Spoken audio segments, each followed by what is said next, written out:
अस्सलाम वालेकुम, मैं डॉक्टर उमैर और मैं आज आपको एक ऐसी चीज़ बताऊंगा जिसके बारे में शायद आपने कभी सोचा ना हो।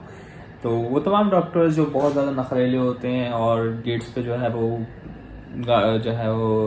कंपाउंडर्स भी खड़े होंगे और हर बंदा डॉक्टर साहब कह के आगे पीछे भाग रहा होता है।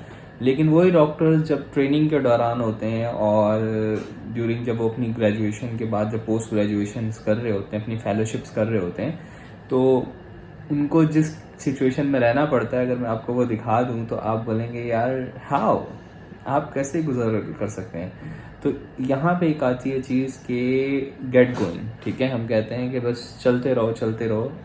एट द एंड ऑफ जो है ना टनल की एक लाइट है। तो वो जब ग्रेजुएशन हो जाती है, मतलब पोस्ट ग्रेजुएशन हो जाती है आपकी, आपने फर्दर जो है वो मतलब डॉक्टर की life is not easy one, ठीक है ना। आपको जो है वो सबसे पहले तो आप मैट्रिक करते हैं, आप एक ड्रीम देखते हैं, उसके बाद आप compete करते हैं, then you go to inter, वहाँ पे फिर आप दोबारा सिक्योर कर compete करते हैं, फिर दोबारा गो टू MCAT या फिर नेट होता है आई थिंक इंडिया में। तो उसमें आप दोबारा पूरे जो है ना पूरे जो है वो या तो प्रोविंस के साथ, स्टेट के साथ, या फिर पूरे नेशनल लेवल पे compete करते हैं। Then you go into a medical school, आप जाते हैं किसी मेडिकल स्कूल के अंदर, then you become a doctor बनने के बाद then you do your house job and then again आप पोस्ट फेलोशिप स्पेशलाइजेशन के लिए आप जो है वो तैयारी शुरू करते हैं कि जी मुझे ले लिया जाए।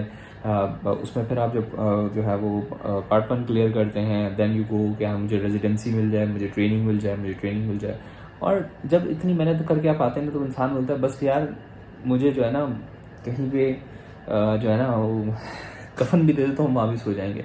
तो मैं आज आपको एक वीडियो आपको जो मैं हाल सिचुएशन दिखाता हूँ जिस कंडीशन में हम लोग सोते हैं, ठीक है ना।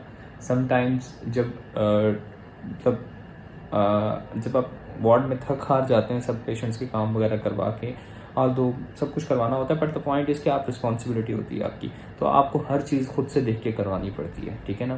क्योंकि पेशेंट इज़ योर रिस्पॉन्सिबिलिटी। कोई जूनियर से नहीं पूछेगा, जो भी आएगा वो तुमसे पूछेगा कि वाई दिस पेशेंट, इसके साथ क्यों हुआ ऐसा, ठीक है ना।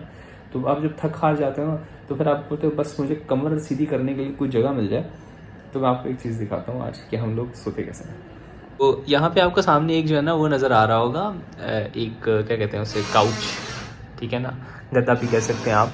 तो अब ये जो है बेसिकली टेबल है, डेस्क है, जहाँ पे हम यूजुअली दिन के टाइम बैठे हुए होते हैं और रिपोर्ट्स वगैरह देख रहे होते हैं। कुछ स्टेयर्स, कुर्सियाँ वगैरह पड़ी होती है। जब आप थक जाते हैं, जब आपकी ड्यूटी लगती है नाइट की, आपको जो है ना पूरा तकरीबन 1.5 से 2 दिन आपको हॉस्पिटल में ही रहना पड़ता है, क्योंकि सारे वार्ड के पेशेंट्स आपकी ज़िम्मेदारी होती है एक सीनियर डॉक्टर की। तो फिर आपको जब सोना पड़ता है तो आप ज़मीन पे भी कालीन बिछा के सोते हैं, ठीक है ना। तो तकिया वगैरह साथ लाया जाता है और चादर वगैरह भी घर से जो है ना वो ला के तो बिछा के आप फिर हर हालात में कहते हैं कि बस मुझे सोने की जगह मिल जाए। सो आई बेट आपको ये बात नहीं पता होगी हमारी सिचुएशन कैसी होती है ड्यूरिंग जब हम अपनी पोस्ट ग्रेजुएशन कर रहे होते हैं, या जब मिसाल के तौर पर हम सर्जन बन रहे हैं, या फिर हम जो भी अपनी अगर स्पेशलाइजेशन कर रहे होते हैं, तो उसका कैसी सिचुएशन होती है हमारी, ठीक है। तो ये एक छोटा सा इंसाइट वीडियो थी, आपको देख के आइडिया होगा कि हम कैसे हॉस्पिटल्स में रहते हैं।